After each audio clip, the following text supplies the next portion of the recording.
I would like to ask you, particularly, well, as both as an intellectual and as a humanities scholar, and well, actually, some of us also, we support the idea of a well-rounded education, and that includes obviously humanities. How, I mean, is there anything, or how can we counter that sort of narrative of or should we, or well, I mean, well, I mean, we should, yes, but yes. but I mean, is it? I like, sometimes I think that it's a bit of a very uphill battle. Yes. Let's see. The same way we just mentioned that in the past, a certain group of religious people made a self-criticism about their selfishness or of living separated from society in order to achieve heaven or whatever. Mm-hmm. Perhaps we have to do the same as academics and try to establish, that's what I try, particularly myself, I try to make connection from the academy, the university, and the rest of the world. And one way is using the mass media, for example, as much as you can.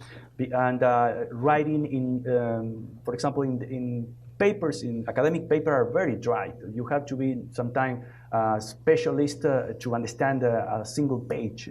And that is okay because we need to push the limits of knowledge. That is okay. But we have to be able also to connect with the rest of the society. You have to accumulate things to be successful, to be rich, and that is more or less the value of a consumerist society. Mm-hmm. And we are living in a deeply materialist consumerist society, so we cannot ignore that.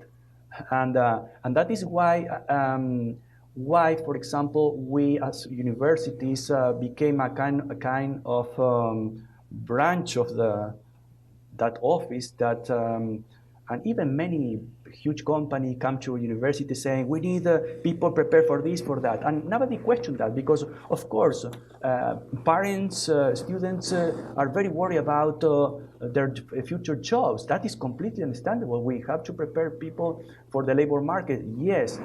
But that is not everything.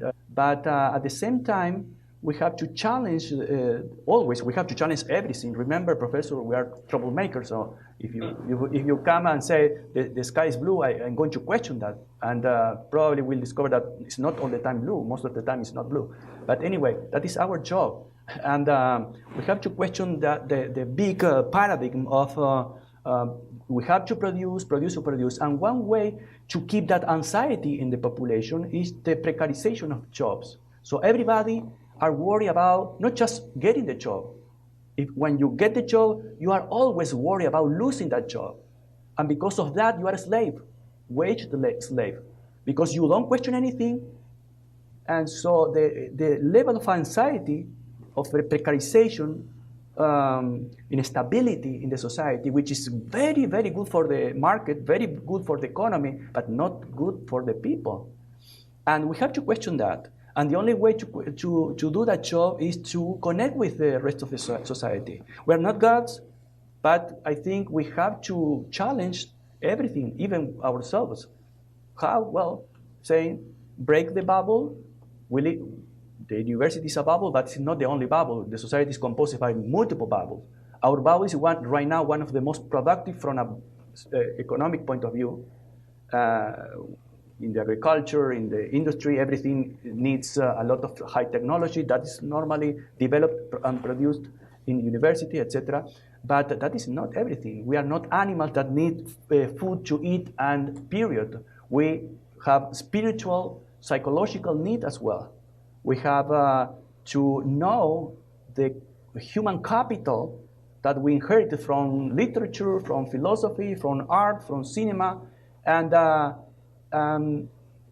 the market also has played a very negative role in that, corrupting what has been real art or high art. How? Simplifying it. The same way that the market rules impose their law and simplifies the individuals, making a very, very narrow being with very few ideas and very few horizons, etc. The same has done, because it's very important to the second consequence, has done with art. So, for example, very simple. In the case of literature, the easiest novel is to read, the easier to sell it. Because if you do write a book thinking that you have to sell it, of course, you need to survive. If you are a writer, completely understandable. An editor needs to survive, completely understandable. But if that is the only goal, just to sell and to make money, you are going to simplify the product. The thing that first comes to mind is that, well, I mean, mass media have, well, you know, they're basically a holding of specific interests. Yes. And well, you know, there are editorial lines, and there are you know, they're essentially trying to sell a product. Yes, so exactly. when you are trying to combat that, it's sort of like adding an extra layer of difficulty. Absolutely. But that is the reality that we have to deal with. And it has been more or less the same for a long time. In the case of mass media, we were talking a little bit before about how the mass media was the arm of manipulation, and one of those manipulation was the fake news. That now everybody talk about fake news, but there was a lot of fake news at the beginning of the 20th century, throughout the 20th century, and that media was used in different ways to manipulate opinion. Very, very briefly, I do recommend to take note and read about Edward Bernays, for example. Okay, and very briefly, Edward Bernays was the double nephew of Sigmund Freud, and came to the U.S. very young age, and became the mastermind of the public opinion manipulation. And he also sells many wars, including wars in Central America. For example, the CIA destroyed the only democracy in Central America, in Guatemala, in 1953, because the democratic elected president, Jacobo Bernays, who was not a communist, had a bad idea to implement his promise of nationalization of a tiny piece of land. He proposed to compensate the United Fruit Company, paying the value of the land that the company declaring its tax returns.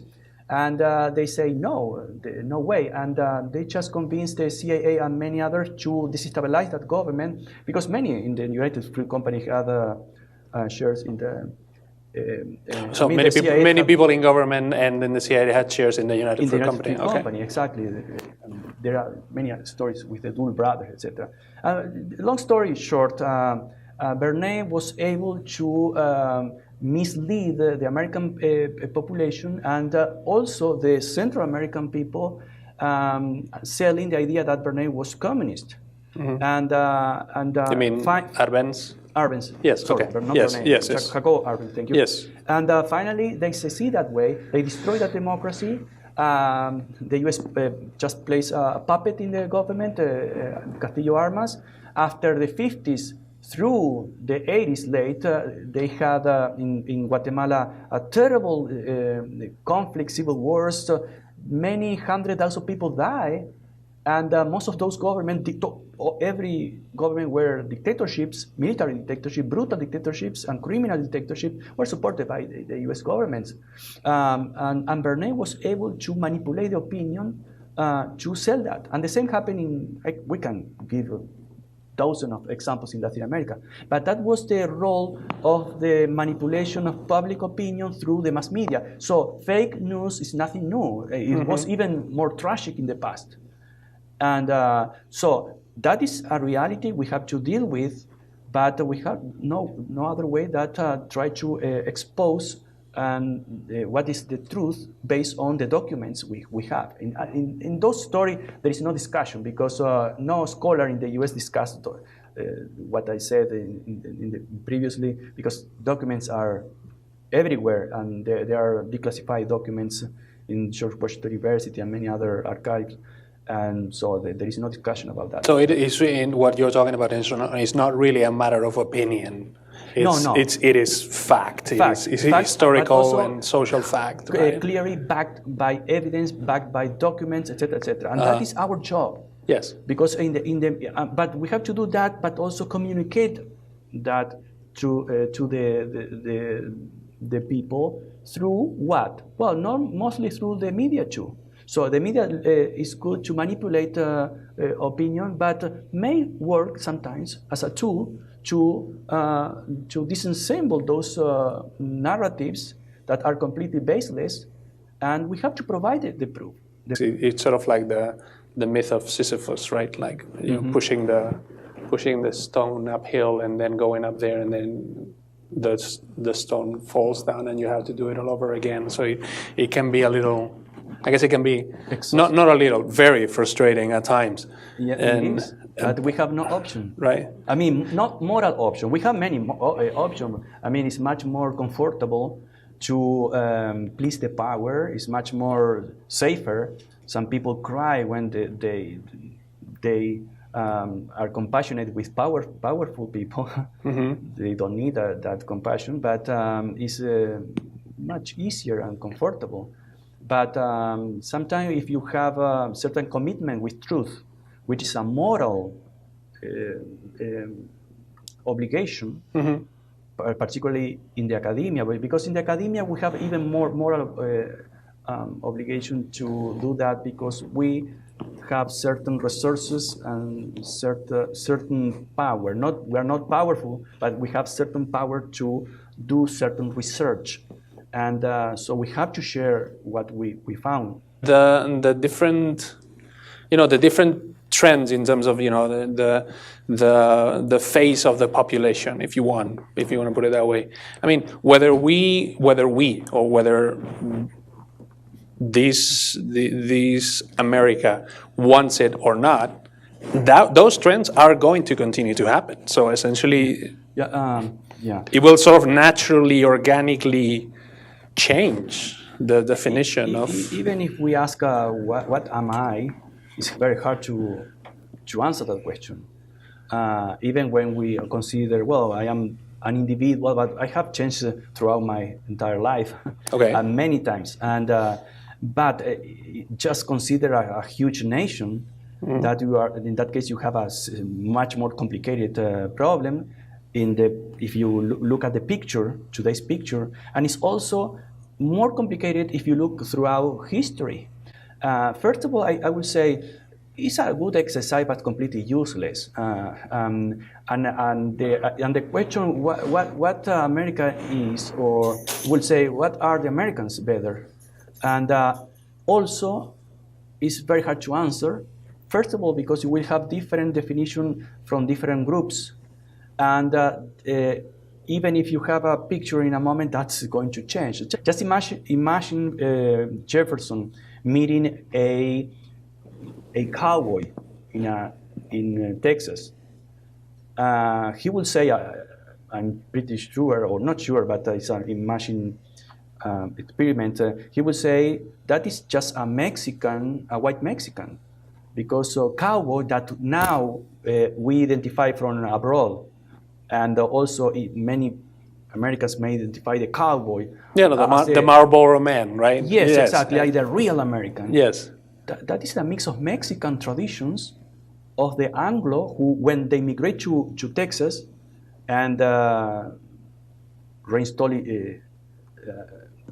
slavery there because it was illegal there, but they also adopted many Mexican traditions, like the vaquero, the cowboys, the vaquero, and the hat, the guns, the etc. The rest of the part of the tradition. That will be completely foreigners for the founding father generation that were more British-like people. So who is the real America in that case? Even white, in both cases, very white.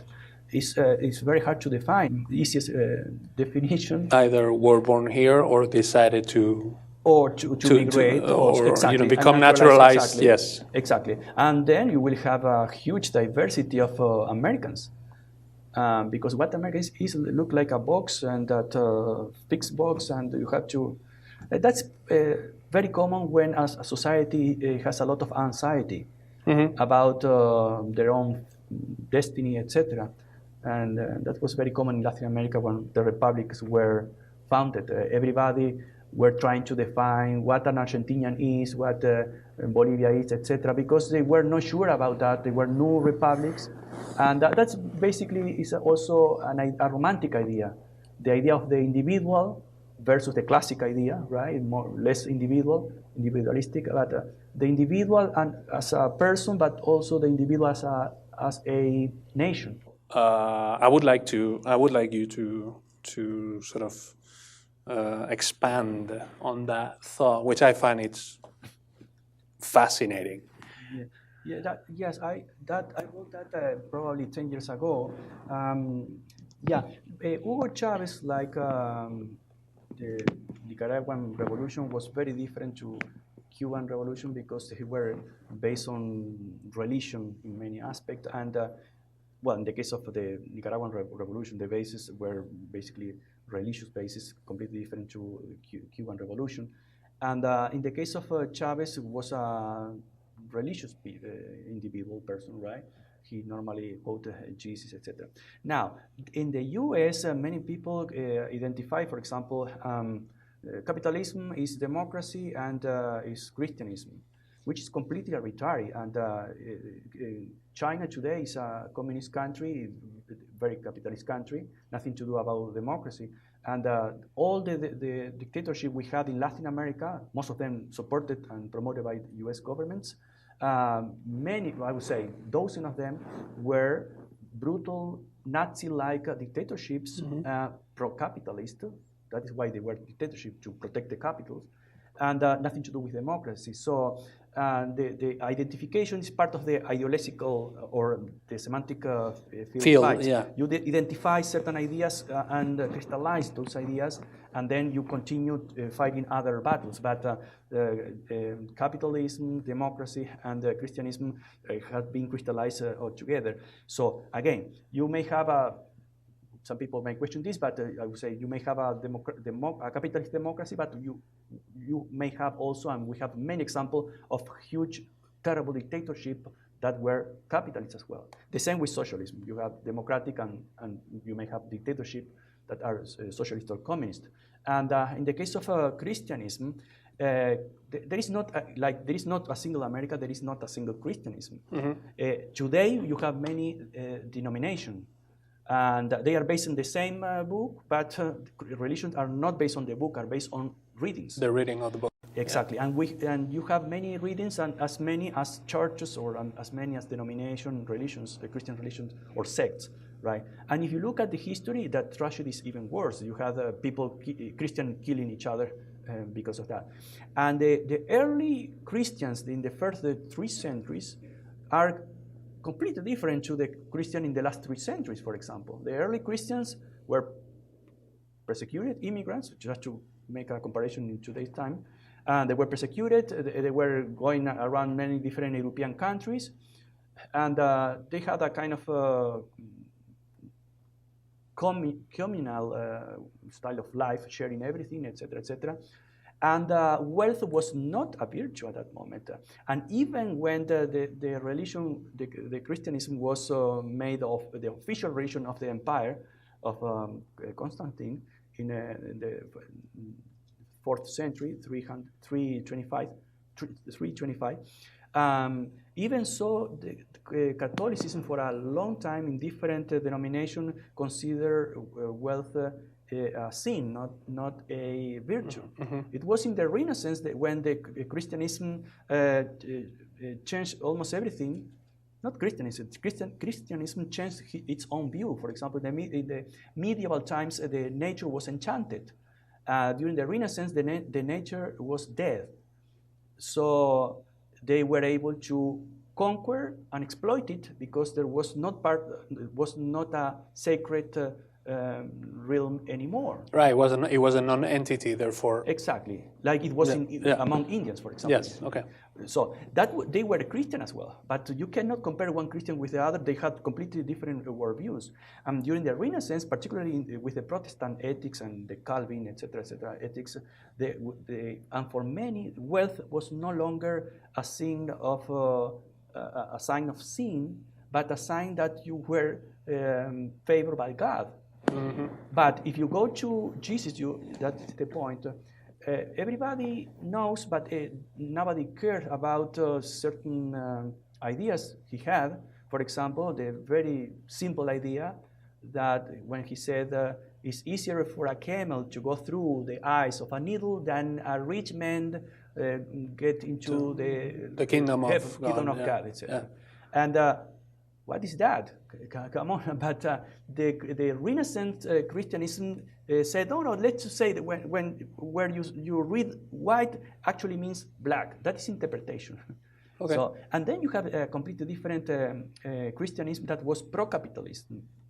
But if you go back to the gospel, you are going to find something different. For example, the very few moments when Jesus was angry in a temple was why? Because people were making money in the temple, but today it's something quite common to collect money because God is going to give you more. It's very common. So you have thousands of different Christianism, which means that a religion is not based on a book, it's based on your interpretation of that book.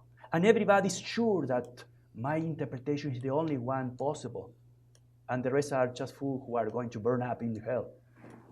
And that's why they hate each other, obviously, and forget the most important teaching of Jesus, which is love one another. Right? Yeah, and even love your enemy. Who loves the enemy today? Actually, I wanna explore a quote that from Samuel Huntington. I would like you to talk about this one a little bit, which we can probably actually use it sort of as a wrap-up idea, right? Mm-hmm. This quote says, "The West did not conquer the world through the superiority of its ideas, values, or religion, but through its superiority in applying organized violence. Westerners tend to forget this fact. Non-Westerners never forget it." So, I don't know what. Losers never forget. Losers never forget. And winners try to forget history as much as possible. Even though, I mean, so I guess that old adage of history is written by the winners. Yeah. Essentially, would be more accurate if we say history is erased by the winners. Obviously, to write your history, you have to erase the history. To rewrite it. Okay. And you have the power to do it because you are the winner. Mm-hmm. But those who lost keep looking for the truth. Okay.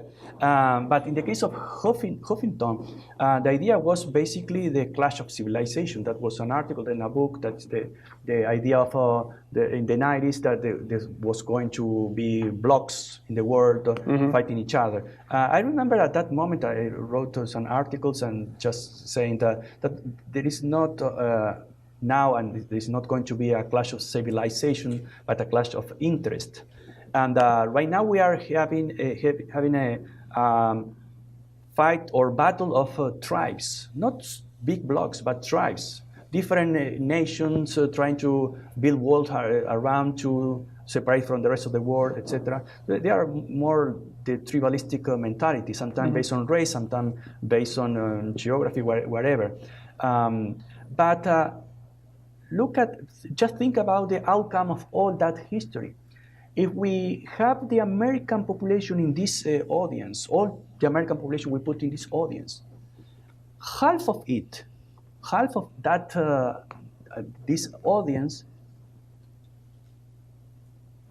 owns less than 1% of the total wealth of this country. So the wealth is increasingly being concentrated in fewer and fewer and fewer hands. That is very dangerous because up to a point it's going to be a break. But they normally say, well, we need to pass a tax cut in order to benefit the big guys because they create jobs. Of course, workers never create jobs, right? Just those who don't work. The consumers, doesn't matter. They don't play in this game. But this theory that was very popular in the 80s, that is the trickle-down theory, that is benefit the very rich and the wealth will drop down to the poor. That never happened. But also consider that our world was not built by them. If you name me one billionaire, and there are some that I would say Bill Gates. I have sympathy with Bill Gates. He's a good guy, make donation, etc. But the billionaires never invented one single thing that benefited the whole humanity. They just cash in what the humanity has been creating, inventing, and all that knowledge that has been accumulated in technology. Mm-hmm. Internet was not invented by Bill Gates, not by Steve Jobs. They just cash in because internet, computer was never invented by them. And what about all the effort that professors, researchers, and the people who pay for those professors through taxes never got that effort back? So there is behind that narrative of the clash of civilization, there are very few people that are profiting from all those distractions mm-hmm. that are masked, and people are completely distracted. And the racial anti-immigrant fights are completely childish distractions, completely. And immigrants are not responsible for all the problems we have in this country. We have a lot of criminality. They are the least group, the least likely group to be involved involving crimes. But the narrative say exactly the opposite. More distraction. Try to find a scapegoat and try to kill the weak, because it's very easy to demonize the weak. Mm-hmm. And so, going back to Huntington, I still think that it was just a distraction. I just wanted to know what your thoughts were about yellow journalism that arose near the Spanish and American War, the Cuba-American War at that time, around like 1898, I believe. I just wanted to know what your thoughts on That was the very well known and then put in practice many times strategy of the false flag. And the false flag was the main. The attack of that ship near Cuba to implicate Spain in that war. That's not completely clear yet, but there are different explanations to that event. The American politicians said that ship was attacked by Spanish Navy, right? But Spain at that moment was very weak, and was the least country wanted to challenge the U.S. in front, very very close to Florida. So first point. The second point is that there was a commission, American commission, that tried to investigate that, if that was a false flag action or was actually the Spaniard who sunk that ship. And the commission apparently the conclusion was that the Spanish were not responsible. Apparently, some people say that was not very clear, but that was an American commission, and they never conclude that it was actually the Spanish who did that. But that was post facto, once everything had already happened. When truth is not important or dangerous anymore. That's normal. And the idea of false flag has been used or yeah, the idea in many other cases, and sometimes called conspiratory theory. Sometimes it's proved that it was actually real. Sometimes it's very difficult to clarify that. Do you think that sensationalism journalism is a huge problem today? It has existed for a long time. I would say that sensational is a problem, but it is even worse lines journalism or complacent journalism. You talk about these major issues such as income disparity or inequality or reactionary attitudes to immigration. As a writer, do you feel like you can play a role in combating these issues? Well, I would say that everyone has a role in the society, and doing whatever your profession is, you have a way to contribute positively based on your morals, based on your values, but also based on certain commitment to truth, because normally that is something uncomfortable to do. You know, you say, I think it was Martin Luther King who said, I'm not sure about that, but to make enemy, just say what you think. And that is very, very uncomfortable and sometimes dangerous. But anyway, we have a moral obligation. If you are an artist, if you are a musician, of course, art is not politics, but sometimes it's crossed by social political issues. Everything is crossed by social political, even religion. You know, Jesus' crucifixion was a highly political execution. It was religion as well from a religious point of view, but it clearly was political. So politics is the business of power. Therefore, we cannot avoid being crossed by that in whatever we do. Politics is everywhere. For a writer, of course, and also perhaps even more because we have certain visibility compared to a worker, someone who works in construction, for example. So we do have even more responsibility, I think.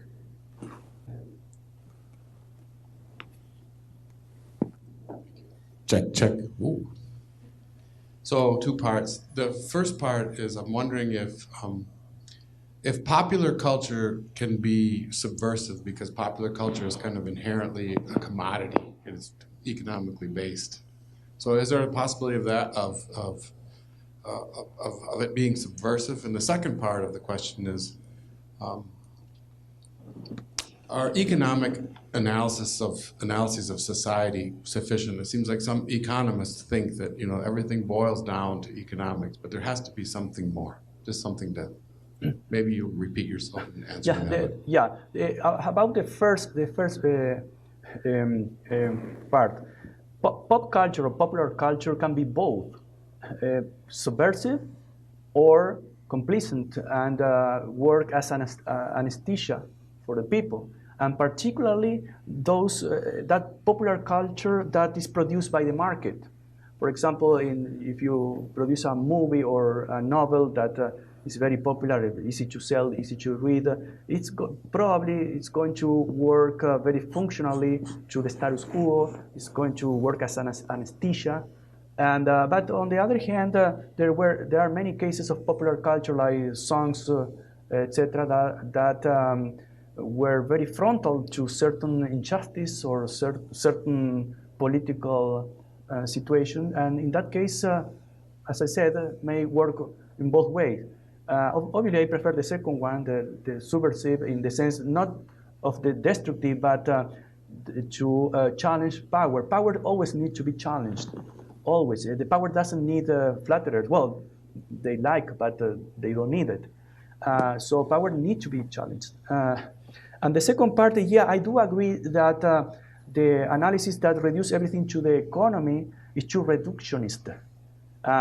We as a human being have other dimensions. For example, when we talk about art, and that's crossed by politics as well, because we live in a society, in poly, from Greek, that's city society.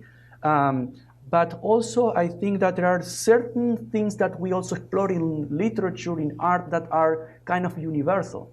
For example, if you read Shakespeare, if you read the Greeks, if you read some Latin American novelist or an U.S. American writer, whoever, you can explore your own interiority regardless of the moment it was written, regardless of the place it was written, etc. So that shows that there are certain universal values, like in morality, you have a certain universal base: don't kill, don't steal, etc. And then have different ethics, right?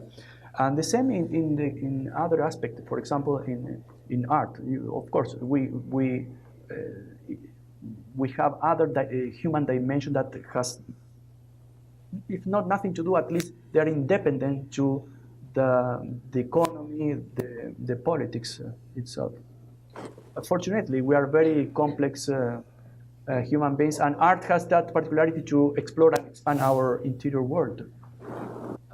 I wanted to give the students a chance to speak up because I'd much rather hear from you all. But I have a question to bring us back to something more present tense. I think we've all seen that in different areas of the mainstream media, the figure of Alexandria Ocasio-Cortez is being mocked and scorned in a lot of ways. And I wonder if you think that is mostly due to her youth, to her being a woman, to her being more on the left end of the spectrum, at least relative to what the spectrum is in the United States, to her not being from a wealthy family. I just wondered what you would attribute that really open scorn that so many people have for Alexandria Ocasio-Cortez. I would say that is because of everything you mentioned, you listed. Yeah, so it would be a perfect the poster child of intersectional theory, right? And consider that historically also the American president had to be poor and be then success and get the government. That was kind of a very old-fashioned tradition that was broken recently. But of course, the gender, ethnicity, age, ideology plays a very important role. But also, I think there is another important point there. Nobody mocks and invests a lot of energy trying to disqualify someone that has no chance to challenge you. And she has that potentiality, I think. I really appreciate your coming here. Thank you very much. I don't know about you all, but I had a blast. Call me nerd. It's all right. And anyway, well, yeah, please go ahead. Yeah, fine.